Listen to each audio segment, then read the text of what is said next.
11th மேக்ஸில் chapter 9 differential calculus limits and continuity அந்த சாப்டரில் 2 மார்க்கு 3 மார்க்கு 5 மார்க் இந்த வீடியோவில் போட்டிருக்கேன். இம்பார்ட்டன்ட் சம்ஸ் தான் இது. ஃபஸ்ட்டு நீங்கள் நல்லா தரவாக பார்த்துக்கோங்க. இதை பார்த்துட்டு நீங்கள் நெக்ஸ்ட்டு நீங்கள் பார்த்த சம்ஸ் எல்லாமே பார்த்துக்கோங்க.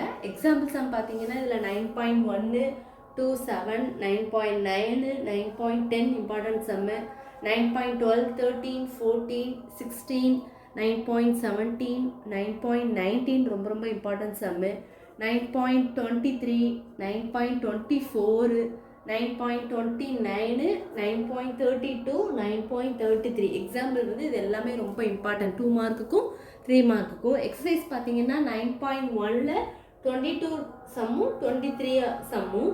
அடுத்து 9.2ல் வந்து 1 3 4 5 6 9 12 13 இதெல்லாம் ரொம்ப இம்பார்ட்டன்ட் சம்மு. அடுத்து 9.3 வந்து 9.3 எக்ஸசைஸில் வந்து 2 செகண்ட்ஸ் 8th சம்மில் வந்து 1 second subdivision 3rd subdivision important. 9.4 எக்ஸசைஸில் வந்து 1 7 14 15th சம் இம்பார்ட்டன்ட். 9.5ல் வந்து ஃபஸ்ட்டு சம்மும் 3rd சம்மும் 2 மார்க் 3 மார்க்கு ரொம்ப இம்பார்ட்டண்டான ஒரு சம். அடுத்து 5 மார்க் பார்த்தீங்கன்னா தியரம் வந்து 9.4 வந்து ரொம்ப இம்பார்ட்டன்ட். ரிசல்ட் வந்து என்னென்னா 9.1ல் ஏயும் பியும்.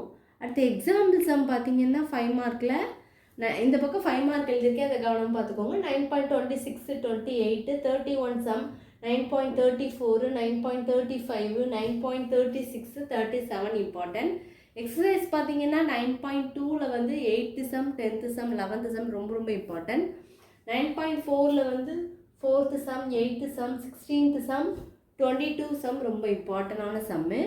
அடுத்து 23 24 26 28 இதெல்லாம் ரொம்ப இம்பார்ட்டண்டான சம்மு. ஃபஸ்ட்டு இதை பார்த்துட்டு அடுத்து நீங்கள் எதனாலும் பார்த்துக்கோங்க. ரொம்ப இம்பார்ட்டன்ட், நோட் பண்ணி வச்சுக்கோங்க. நோட் பண்ணிவிட்டு ஒரு சம்மாக நீங்கள் பார்த்ததுக்கப்புறம் டிக் பண்ணிகிட்டே வாங்க. வேறு எதுவும் சம்மில் எதுவும் டவுட்ஸ் இருந்தாலும் கமெண்ட் செக்ஷனில் போடுங்க, நான் கிளியர் பண்ணிடுவேன். Students, thank you.